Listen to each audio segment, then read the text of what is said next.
If, like me, you are captivated by those incredible red fabrics in the paintings of the old masters, if, like me, you are amazed by those robes, draperies, and headdresses, and find yourself wondering how could such beauty have been depicted, I think you'll find this video interesting.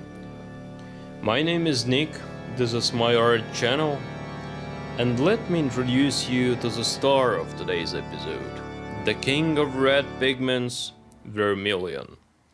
Yes, this is the very same pigment you so often see in the paintings of the great masters of the past.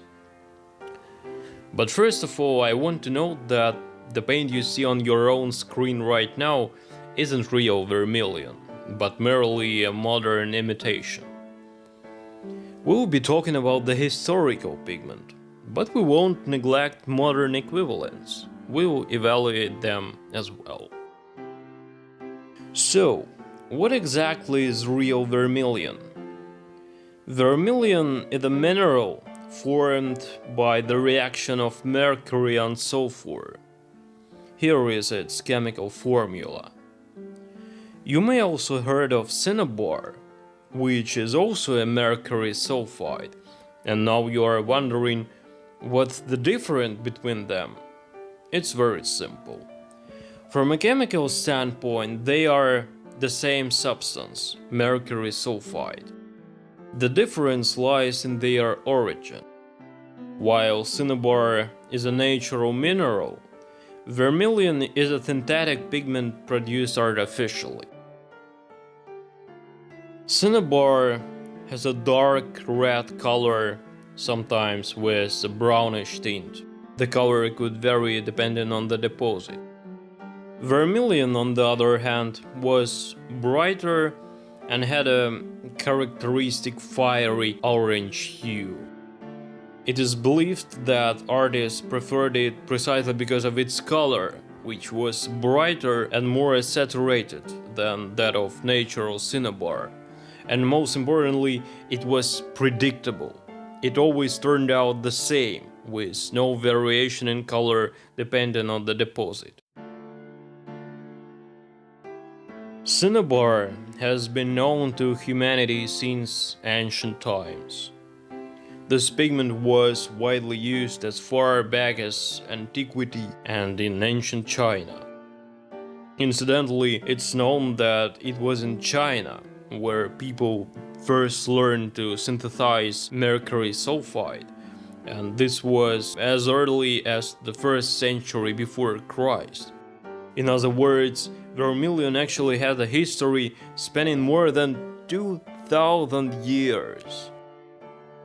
In Europe, it became widespread during the Middle Ages, when the alchemy began to develop actively in the 8th and 9th centuries. Mercury was mixed with sulfur, then heated and subsequently distilled or recrystallized. For alchemists, obtaining mercury sulfide was about much more than simply producing a pigment. It was something of a sacred symbol. The whole point was that there was a theory of two principles. Alchemists believed that all metals consist of mercury and sulfur. In other words, cinnabar was for them an example of the actual transmutation of matter. Their reasoning was quite logical. Since a new substance could be obtained from mercury and sulfur, then by changing the proportions, one could achieve the production of gold. However, it's time to remember then this is after all an art channel, not a channel about alchemy, and return to our main topic. So, mercury sulfide produced a bright, dense, opaque and quick-drying paint. It is no surprise that with these characteristics it was so popular among artists. In fact, until the mid-19th century, vermilion was practically the only bright red paint available. With the advent of cadmium, the popularity of vermilion began to gradually wane, but until that point, it was the absolute king. It was also used in mixing skin tones, but perhaps its main application was in depicting regal fabrics, dramatic draperies, robes of saints. Moreover, vermilion was used both as a pure color and as an underpainting for red fabrics, followed by glazes of transparent red pigments, for example carmine or madder lake. And it was precisely this method of using vermilion as an underpainting for red fabrics that provided incredible depth of color and an effect of inner glow. Now you can see how I apply this principle in my work. This is a master copy of a painting by the Florentine artist Matteo Rosselli. I've already made videos about this master copy, each showing a specific stage of the work, and I've compiled them into a separate playlist, so if you are interested, you can watch it here. Anyway, my strategy for painting fabric is as following.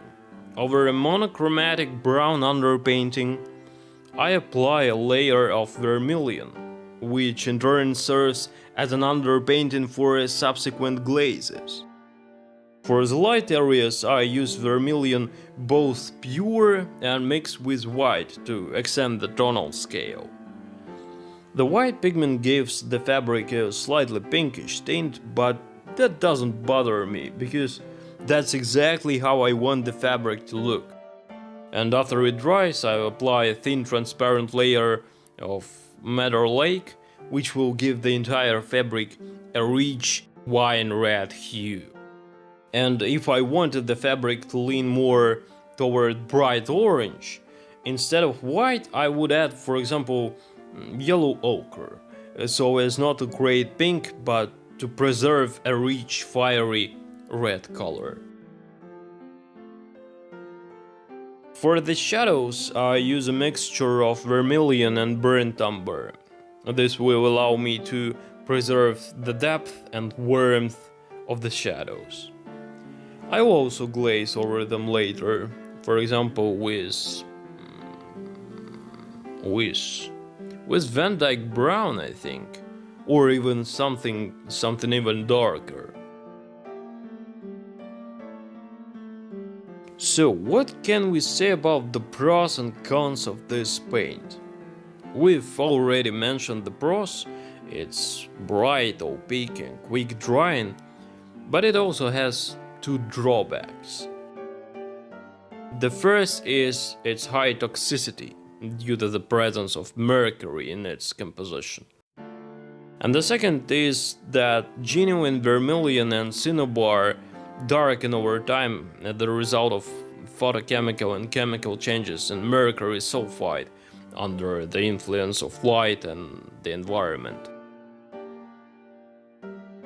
Modern analogs, such as the one I'm using now, do not contain mercury, so they are completely safe. In terms of their properties, brightness, opacity, and drying speed, they are quite similar to genuine vermilion. Whether or not it makes sense to use this imitation today is up to you, of course. But personally, I can say that if given the choice between, say, cadmium red and a modern vermilion equivalent, I would still choose vermilion, honestly. Meanwhile, the fabric in my painting becomes more vivid and realistic. I decided to add a dark background right away so that the contrast would make it easier for you to see the full beauty of this red color.